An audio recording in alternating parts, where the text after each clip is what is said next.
Mirë mbrëma të dashur miq, të njohur dhe të panjohur.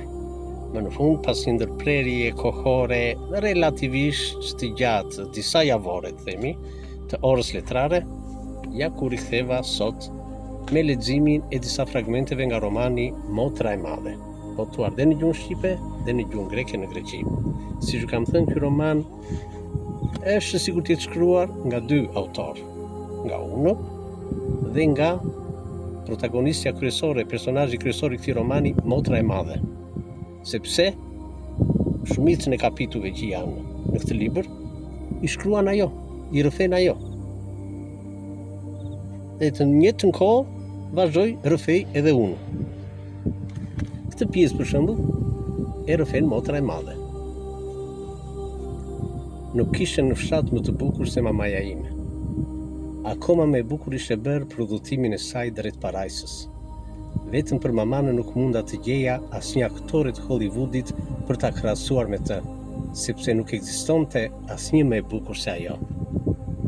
Mamaja ime ishte shëmbëltyra e Marias, mëmës së Jezusit, me të vetmi ndryshim, sepse ishte ajo që u kryqëzua për të sjellë në jetë vëllaçkën tonë.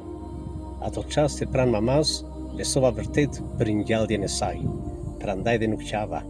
E putha në ballin e bardhë, të ftohtë si uji i përojt, dhe ndjeva në buzë freskinë e fllatit të parajsës. Në lindje sipër, mamaja e Motrës së Madhe vdiq, por duke sjellë në jetë vëllaçkën e 4 motrave. Tani e rrëfej unë. Ikja e papritur e mamasë ndryshoi po aq papritur jetën e jetës së Motrës së Madhe. Dëgjoj moj bi, i tha babai të nesërmen e ditës së varrimit të mamas. Tani i duhet shtëpisë, më tepër se shkollës. Unë duhet të iki përsëri, ndryshe nuk ja dalim dot të jetojmë. Unë andej për të fituar para për ju, ti këtu në vend të mamas për 3 motrat. Gjyshen do e kesh ndihmë në çdo gjë. Është kocke fort ajo. Prit baba, të lutem, si the, 3 motrat?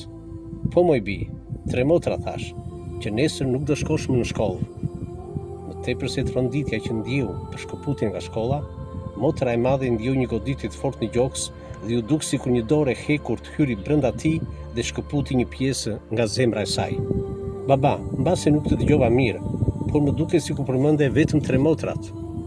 Mjaft mirë më pas ke dëgjuar. Ka shpejt harrove vëllaçkën baba. Vëllaçkën tonë, djalin, që ai shumë e prisje pas çdo lindje të mamas. Nuk harrova moj bi, nuk harrova. Por tani nuk jemi siç do ishim po të jetonte mëma juaj. Djali nuk mund të jetoj dot pa kujdesin e mamas.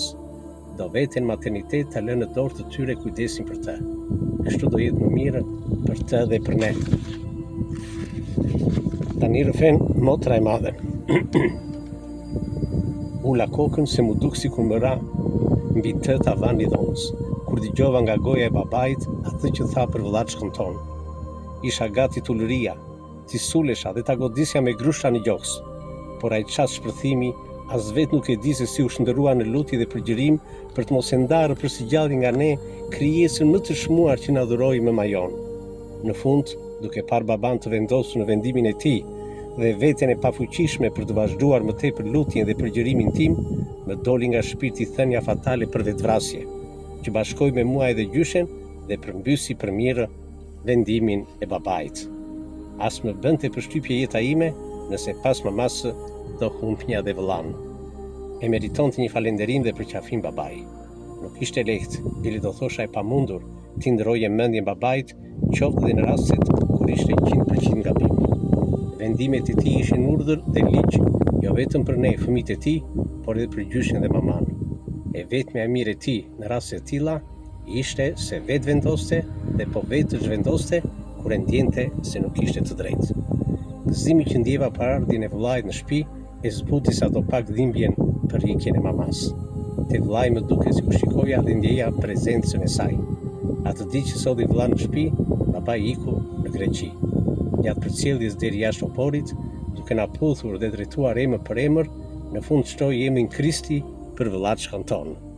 U ktheva fluturimthi në shtëpi pranë vëllait për të dëgjuar për herë të parë nga zëri im emrin e tij, Kristi. Ju uroj një mbrëmje të qetë, shëndetëse dhe argëtuese. Miru pafshim në emisionin tjetër Ora Letrare.